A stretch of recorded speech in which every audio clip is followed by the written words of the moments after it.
This is my audience. Hi again. Alright. Going over a culture. My brother was a member of Missouri Boys State in his junior year. And when he came back from it, the only thing I remember from either him going to Boys State or me going to Boys State is the motto that his city, as they were called, had. Which was, "What drives Missouri's economy?" And anytime someone said that, every member of the city had to scream at the top of their lungs, "Corn!" Well, I am not a fully fledged farmer myself. A lot of Missouri's economy relies on farmers. And my family is full of them, even though I'm not one of them. I've been raised in a farming culture, full of family, focused on food, and really weird fashion choices. So I'm going to address all of these points, starting with family. Family is extremely important to a farming culture. After all, most of the people that you'll work with as a farmer are your family. 97% of the farms in Missouri are family owned and operated. And that comes directly from the Missouri 2017 and 2018 Almanac made by Jay Ashcroft, or the secretary of our state.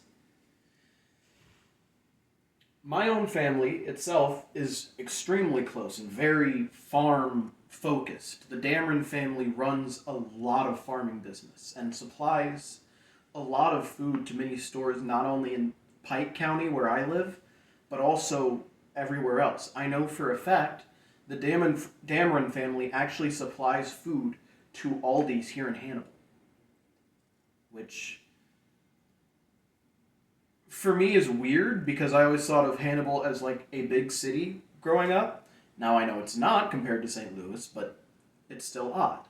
My family is very much a farming family, a rural family that focuses more on self-sufficiency than anything. Which brings us to the next point, food. Food is the cornerstone of being self-sufficient, and farming culture is kind of based around food. That's what you do farming for.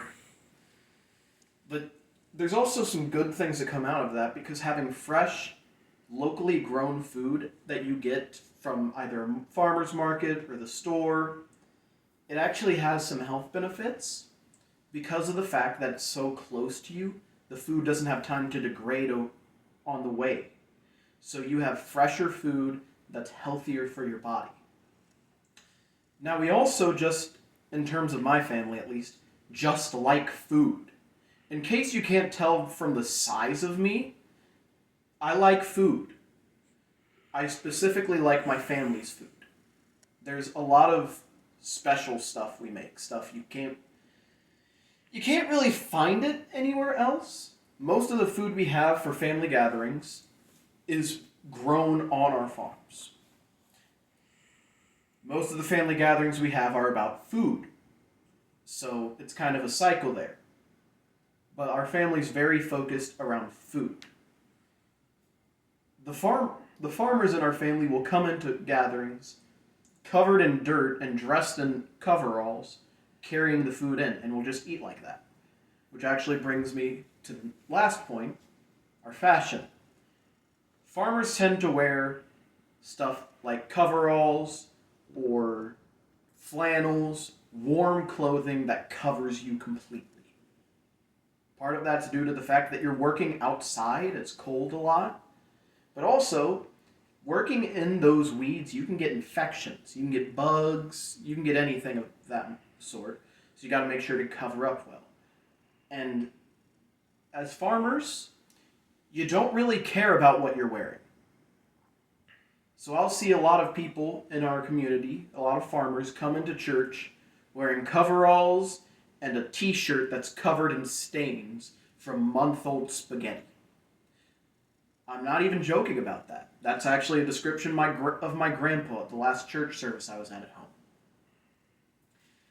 Farmers have a lot of different focuses in their life, But everything pretty well centers around family. The food goes to the family. The clothes they wear are kind of just fashion sense shared by the family. Everything ends up centering around our family. And while I'm not a farmer myself, not fully, I have been raised in that culture, and that is what I know. So thank you for listening.